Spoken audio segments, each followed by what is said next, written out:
Imagine having one of these in your house. I can get on.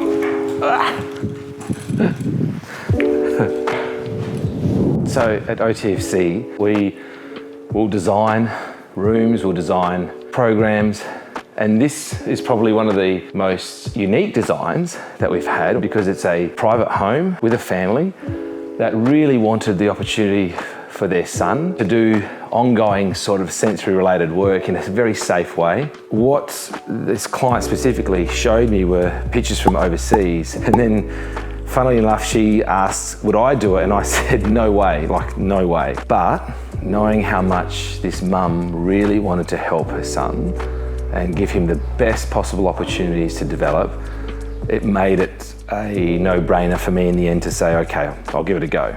In designing this room, I had to take myself back to when I was about 5 and thought, all right, what would I like in a room? This is what I came up with. It was more of a case of making sure that the kids couldn't fall, because obviously the kids are going to access this on their own. They're not going to have a therapist or a parent overseeing. It's just about making sure that anything where anyone could fall from a height, it wasn't open, like at the highest points it's a net and there's a slide so they can't fall out onto the floor. But even so, the flooring is 60mm cushioned flooring that's specifically used for gym work and can absorb falls from over 3 meters. So those things are really, really important. And again, has to look great, but also has to be really safe and functional. So installing that again was a challenge, because what you measure up and when you come to the build, it's not always exactly the same. All right, so just like OT, the cupboards here will house some equipment that'll change. So we can change the swings and things, obviously.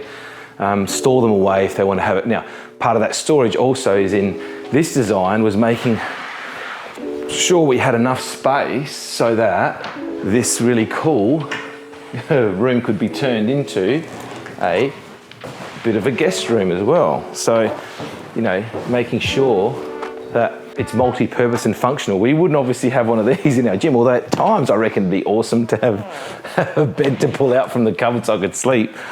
This was, believe it or not, the hardest thing to design and to work out, not only because it had 3 different sort of structures. It had the slide and the climbing net, but then this space in here had to work within everything else, and it's very tricky to work out where to put the holes so they could climb up safely. So we're going to go through and have a look.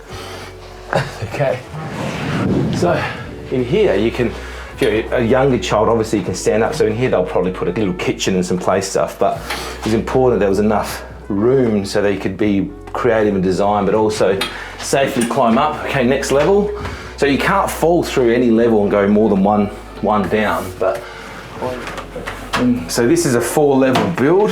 You've got multiple access points and exit points, and then again, which way am I going to go? I don't know. What's easy? This way probably. If I don't smack my head, that'd be awesome. Even the rounding of edges is really important. So there's no sharp things or edges. Okay. Well, I'm not going through the net, or should I go through the net? That's the choices. I reckon we go through the net. Let's go through the net. All right. So this is, I guess, what it's all about. This hard work to design something that is also very challenging for a young person, and also really fun. So the motivation is there to play, but by playing in this sort of way and doing these things and accessing this equipment, it's really, really good for the development. I wish I had this as a kid. Okay, we get to the end. I'm gonna do the hang, and then drop. Hey, that's fun.